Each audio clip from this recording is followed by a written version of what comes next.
بسم اللہ الرحمن الرحیم الحمد للہ رب العالمین والعاقبۃ للمتقین والصلاة والسلام علی سید الانبیاء والمرسلین۔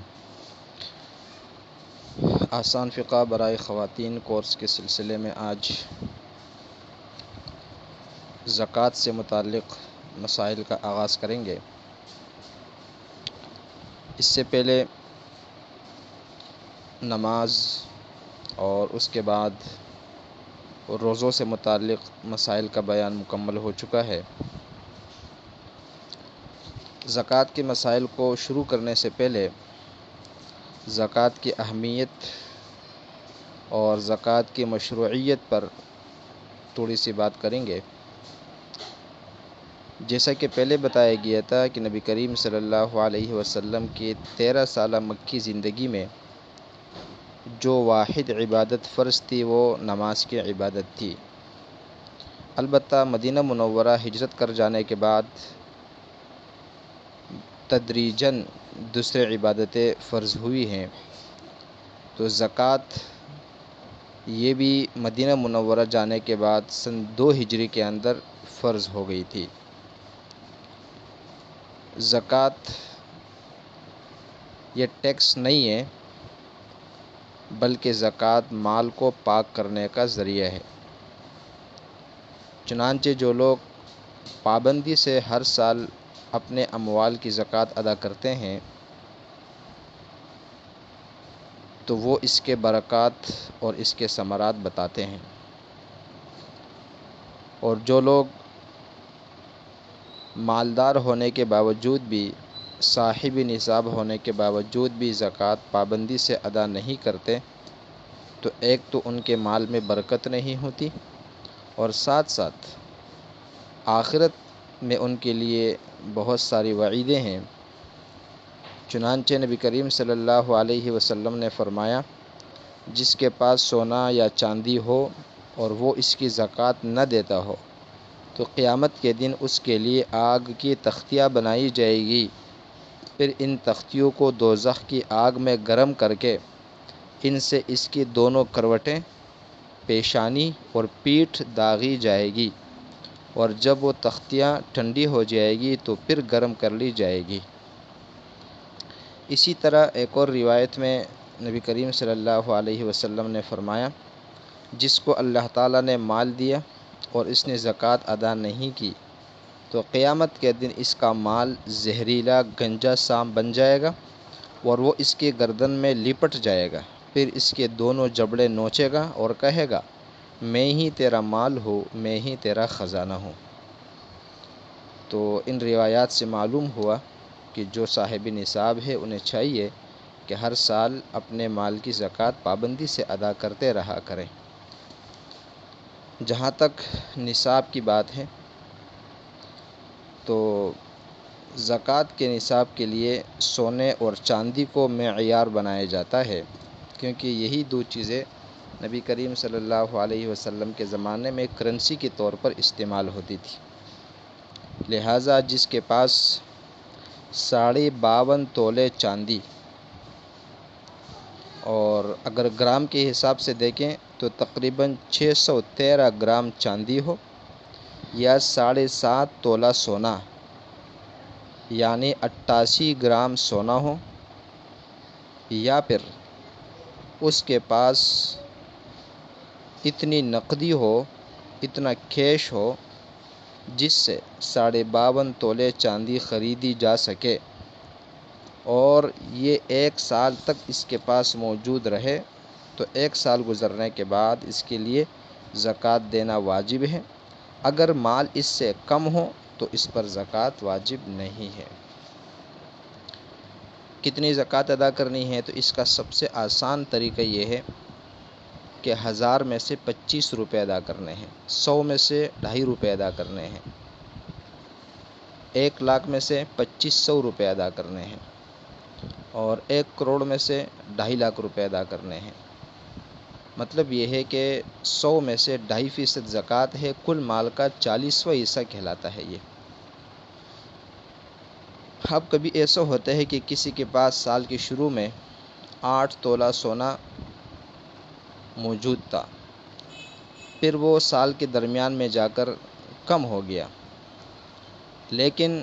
سال پورا ہونے سے پہلے پہلے اتنا سونا دوبارہ مل گیا، تو بھی 1 سال کے بعد زکوٰۃ دینا واجب ہے۔ خلاصہ یہ ہوا کہ سال کے شروع میں اور سال کے آخر میں اس کے پاس نصاب پورا ہونا چاہیے، درمیان میں اگر اس میں کچھ کمی ہو جائے تو اس کا اعتبار نہیں ہوگا۔ ہاں، اگر سال کے دوران پورا مال ہلاک ہو جائے اور پھر دوبارہ نئے سرے سے مال آئے گا تو اب نیا حساب ہوگا، جس تاریخ سے نیا مال آیا ہوگا اس تاریخ کے بعد جب پورا سال ہوگا پھر اس کے اوپر زکوٰۃ فرض ہوگی۔ اسی طرح کسی کے پاس نصاب کے بقدر مال تو موجود ہے لیکن وہ مقروض بھی ہے، اور اگر اس قرضے کو مائنس کیا جائے، منہا کر دیا جائے تو یہ شخص صاحب نصاب نہیں رہتا، تو اس پر بھی زکوٰۃ واجب نہیں ہے۔ مثال کے طور پر اگر 52.5 تولے چاندی کی قیمت ہم 80,000 روپے فرض کریں اور ایک شخص کے پاس 1,00,000 روپے موجود ہے لیکن وہی شخص 50,000 روپے کا مقروض بھی ہے، تو اس کا مطلب یہ ہوا کہ قرض منہا کرنے کے بعد اس کے پاس 50,000 بچ جاتے ہیں، یہ تو نصاب کے بقدر نہیں ہے، لہذا اس پر بھی زکوٰۃ فرض نہیں ہے۔ پھر سونے اور چاندی کی بنی ہوئی ہر چیز پر زکوٰۃ فرض ہے، چاہے سونا اور چاندی زیور کے شکل میں ہو، برتن کے شکل میں ہو، بسکٹ کے شکل میں ہو، اس پر زکوٰۃ فرض ہے۔ پھر چاہے وہ زیور پہننے کے لیے ہوں یا ویسے بند کر کے رکھے ہوئے ہوں اور کبھی استعمال میں بھی نہ آتے ہو، پھر بھی زکوٰۃ فرض ہے۔ بہت سی خواتین یہ سمجھتی ہیں کہ جو زیورات ہم استعمال کرتی ہیں ان پر زکوٰۃ نہیں ہونی چاہیے، لیکن احادیث کی روشنی میں مسئلہ یہ ہے کہ جو زیور استعمال میں آتے ہیں ان پر بھی زکوٰۃ فرض ہے۔ اب کسی کے پاس سونا بھی تھوڑا سا ہے، چاندی بھی تھوڑی سی ہے، یعنی سونا بھی 7.5 تولے سے کم ہے اور چاندی بھی 52.5 تولے سے کم ہے، تو اب کیا کریں؟ اب کرنا یہ ہے کہ دونوں کی قیمت ملا کر 52.5 تولے چاندی کے برابر کرنی ہے۔ اگر دونوں کی قیمت کو ملانے کے بعد 52.5 تولے چاندی کے برابر ہو جائے یا پھر 7.5 تولہ سونا کے برابر ہو جائے تو پھر زکوٰۃ ہے، لیکن اگر دونوں چیزیں اتنی توڑی ہے کہ دونوں کی قیمت ملا کر بھی اس سے 52.5 تولے چاندی نہیں خریدی جا سکتی، نہ اس سے 7.5 تولہ سونا خریدا جا سکتا ہے، تو پھر زکوٰۃ واجب نہیں ہے۔ اسی طرح کسی کے پاس 1 تولہ سونا ہے